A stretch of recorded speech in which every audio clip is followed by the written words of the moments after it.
سيدنا محمد صلى الله عليه وسلم النبي صلى الله عليه وسلم صلى الله عليه وسلم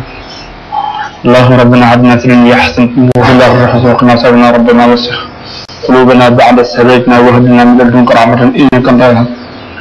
ربنا لا تؤاخذنا إن نسينا أو أخطأنا ربنا ولا تعمل علينا إحسانا كما عملته على الذين من قبلنا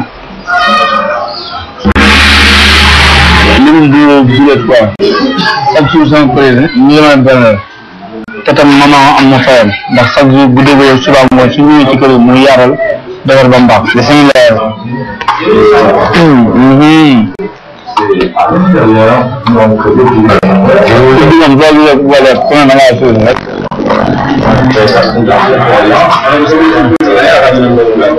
non vraiment non benn lekk rafetul rek moom boo ci xoolal ñu ñaaw Mohamed ñu jógee ci caaro yi xam nga dama bëggoon a delluwaat sama kër ma ne loolu sax dootuma ko defati ndax parce que il faut ñu dem ci sama président te sama président sama papa la sama lépp la ñu añ ji fa ndax parce que guddee gu jëkk suba ngoon des fois chaque vendredi wala samedi wala dimanche damay ñëw fii yànd ak moom mu berneel ma kon nag émission bi kon tey du yoon rek ma defee ko sama kër lépp ndax parce que tam ku bàyyi sa lépp doon sa papa guddee gu jëkk suba ngoon mooy jàppale te bu ma sa découragé loolu tax ma ne woon il faut ma ñëw présenté la suñu président kii moom suñu président muy Aldo Diop te tam ñëpp war nañ ko delloo njukkal surtout waa Kër Massar ndax parce que day bañ ba dee te léegi lépp lu ñu xeex tam pour njariñ Kër Massar la pour tam Kër Massar développé lépp lu baax lu ne rek day bëgg mu ñëw Kër Massar waaw loolu tax ma ne woon nag tey na moom il faut ma ñëw delloo ko njukkal gis nga tam bi ñu ñëwee berneel yi ñu berneel moom soxna si madame si Diop amuñu fayam ak tam fekk ay doomam tam gis nga sa waay tam ñëw dañu tam xam ne gën a kaw suñ jot la waaw boo gisee fan yëpp ñëw ma ci làmb ji dama am suma mag yàlla def mu feebaroon ñu nekkandoo hôpital mu tudd Idrissa Diop def lu nekk ci man làmb daanaka bokk na si ñi nga xam ne ñu ma doon gën a jàppale loolu yàlla def mu génn àdduna tey nag daanaka journée booy sëy la dama mënul woon a bañ a fekke rek loolu moo tax ma ñëw boole kook suma doom bi jóge Espagne barke démb di ndax man li may wax rek dama leen ne yàlla ni ngeen am indépendance bi ma am ndax sama indépendance man maa ko guerre kon loolu laa leen di tàgge ne leen nit fulla ak fayda te sport dafa nekk lu métti lu découragé mooy sportif te loolu gis naa ko ci Boy Sey mi ndax bu fekkente ne heure entraînement respecté na ko ay entraînement respecté na ko kon dama ne ñoom nañu jël exemple ci moom. damay dégg yenn saa ay mbir yoo xamante ne dañ leen di jox ñi am ñu ni teggeeg ñu ci mais man daal li ma la mën a góor moom ak lépp lu ñu la mënti kii tamit dara képp combat bu ñu tëgg li ma lay conseillé mooy xoolal nañ ko bëri ci fulla bëri ko ci fayda loolu rek moo am solo ba ñu xam nga am koo fay baa koo fay kii amul dara parce que moom làmb moom ak loolu ñoo ànd. waaw Mohamed dégg naa li du wax ak sama président loolu moom li ñu ma wax rek laay gën a fëtli samay entraînement gën a fa ndax parce que li ma yitteel lépp sama àdduna mooy que ne lu ma sigile samay soppe loolu rek moom laa xeex bu dégg ci suba ngoon. man di la ñaanal yow yàlla lamb ci li nga ci yal na la ko yàlla may ci barke Seydina Muhammad ci barke Maam El Hadji Malick damay ñaan ci yàlla yal na yàlla barkeelal la sëriñ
seen équipe bi depuis ban année la. d'abord alhamdulilah rabbil alamin di sant yàlla sallallahu alayhi wa sallam di sant sama ñaari waajur di sant waa équipe bi ñëpp di tàmbalee ci xale ki ci gën a ndaw ba ka ci gën a mag te xam ne adduna nii rek la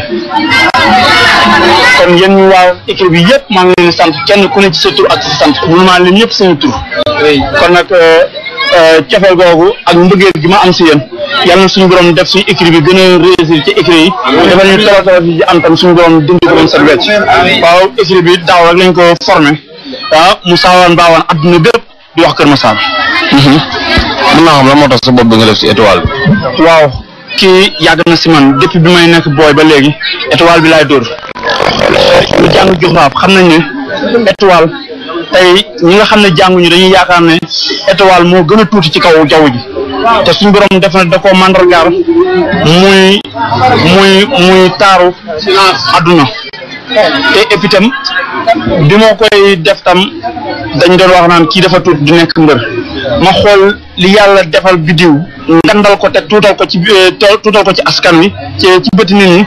ñi ñi ko xam rek ñoo ko xam ñi ko xamul xamuñu ko kon mooy lii kon tuuti du la te nekk mbër. pourquoi Boy Seye.